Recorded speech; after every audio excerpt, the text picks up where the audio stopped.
practicing the presence of Christ, in particular, the way you phrase that, that's not a one-time thing. That's not that's a constant state of being. Yeah. It's being in that constant presence, and that's what Martha was not doing, what Mary was doing. Right, talking with him, listening for his voice, sitting before him, and I think that's part of the secret is, man, when you can practice that presence of Christ when you're going down the road, when you're in your everyday constant communication with Christ, that's what it's about, and I think that's where you draw the strength to be able to do all these things we're talking about or living it.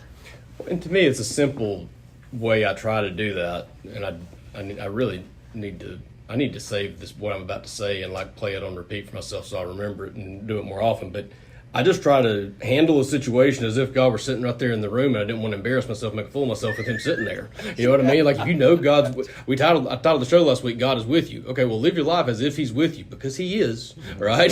So if God Almighty was sitting right here, right now, would I handle this situation the same way that I am? Sometimes we kind of don't do that. But that's, to me, that's the practical way to, I guess, put that into motion, is just living it as if he's there. It's easy to maybe remember to do that a few hours a week, but 167 of them, that's a lot of hours to remember to do that. Yeah, I mean, I hear people practice praying, God be with me, and he's always with me. Thank you for that, by the way, because ever since you said that, I caught myself saying that in my prayers, I bet 100 times this week, and it drove me nuts. Every time I'd say, God be with them, or God be with me, I laughed so hard at myself every time, because you said that last week. I didn't realize how much I did that, saying God be with them as if he's not already. The difference between us and people without Christ is, God's everywhere. The only difference between me and someone that's not saved is God runs through me, and it doesn't run through the other person.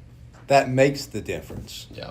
That makes me have, God being in me makes me have joy, allows me to have joy, allows me to have peace, allows me to have love, allows me to have the fruits of the Spirit, the fruit of the Spirit, not fruits, but fruit of the Spirit. Yeah. So.